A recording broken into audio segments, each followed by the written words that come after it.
Pour moi, la maison, c'est l'épanouissement, la jeunesse que ça vous a permis d'avoir. Un souvenir, Alex, tu as 8-10 ans, tu as décidé d'enlever toutes les lumières de Noël après le sapin, le gros sapin en avant. Tu as fait un trou dans la terre, tu as mis tes boules, tes lumières de Noël, tu as mis de la branchaille par-dessus, pensant que si les méchants venaient, tu pourrais les capturer. Parce que tu venais d'écouter Home Alone, puis tu voulais faire des pièges pour les méchants. Après, tu es rentré dans la maison, tu as pris un charpie, puis tu as fait un X sur chaque marche, pensant pouvoir avoir son empreinte. Puis quand tu es arrivé en haut au deuxième, tu as pris un charpie rouge, puis tu as peinturé toutes les poignées de porte rouges pour avoir l'empreinte de tes méchants. Un autre souvenir, Cléo, il y avait des pissenlits qui poussaient, puis il y avait une tige vraiment énorme. Puis pour lui, c'était parce qu'on avait fait de la potion magique, puis qu'on avait mis ça des trous de jardinage, puis que ça avait permis aux plantes de devenir super grosses.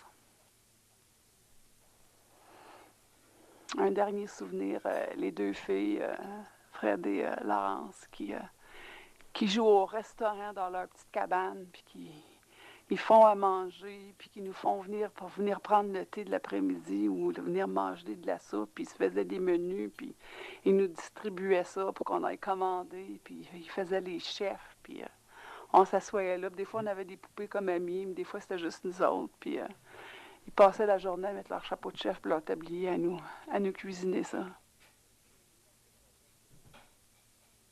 Cette maison, c'est mon rêve. C'est également, ça a été mon inspiration, ma vision d'un socle familial implanté dans un lieu de vie agricole, en lien avec la terre, une terre fertile, où nous avons tous semé ainsi que récolté. Et le fruit de notre récolte est ensuite devenu notre maison, nos maisons en fait. C'est donc ainsi que la maison, laquelle qui semblait pourtant indissociable de la famille, a néanmoins à un moment donné levé le camp, ne laissant derrière elle que la terre, la toujours luxuriante et abondante végétation, des souvenirs, des tendres et légers souvenirs, bien enracinés, ainsi qu'une seule brique, une brique rouge seule, laquelle est maintenant rangée précieusement à mes côtés comme témoin. Que oui, ce rêve est tout de même devenu réalité. Un souvenir qui est doux et précieux de notre maison d'enfance sur le chemin des sources dans les Laurentides se porte sur les arbres qui ont grandi sur la terre, plus précisément un arbre. Un récit d'amour éternel qui flamme toujours dans mon cœur vivant, des odeurs, des visuels, des fragments de souvenirs qui parfument toujours mon chemin. Bordant la maison, nous avions des conifères, un lilas, des érables et un petit bouleau qui a su grandir au sein de notre enfance à moi, mes frères, ma sœur, mes parents, nos animaux. Mon amour pour les insectes, les arachnides et les rudbeckias, les échinacées, sont nés sur cette terre qui est nourricière. Des doux matins à grimper l'érable qui bordait la maison en briques centenaires de ma famille, un tronc qui était bien incliné comme une grande antenne d'insectes prête à capter des histoires, un arbre, notre arbre de curiosité, où tout y était possible. Là, j'y suis grimpée pour observer de haut nos jardins, ma mère qui jardine, puis j'ai découvert une communauté de coccinelles qui cohabitaient. Une fascination pour cette petite communauté écologique qui semblait avoir un rôle tellement important. Les coccinelles de l'érable, les grandes protectrices de cet arbre, de notre famille peut-être.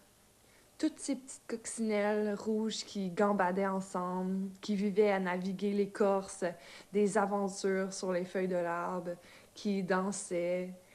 Ces belles créatures qui ont inspiré ma magie et mon amour éternel pour les insectes et les pollinisateurs. De cet arbre, l'acquisition de mon premier guide sur les insectes que j'ai toujours dans ma bibliothèque, le guide que mon père m'a acheté. Abeilles, libellules, papillons, fourmis, mes amis pour toujours de notre maison sur le chemin des sources.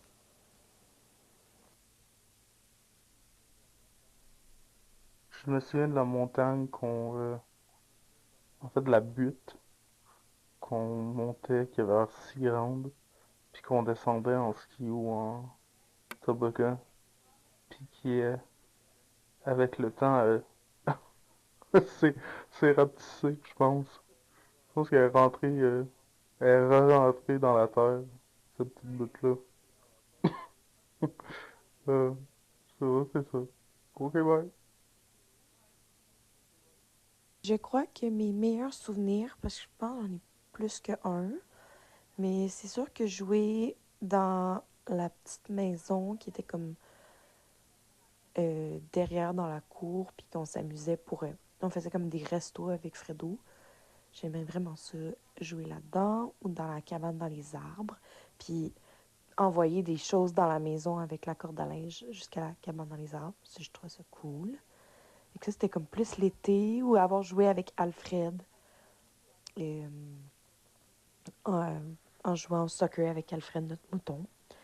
Puis sinon, j'en ai beaucoup en hiver aussi. Donc, quand la fois que tu as fait un igloo dans la neige de 2 étages, puis qu'on a soupé des hamburgers dans l'igloo.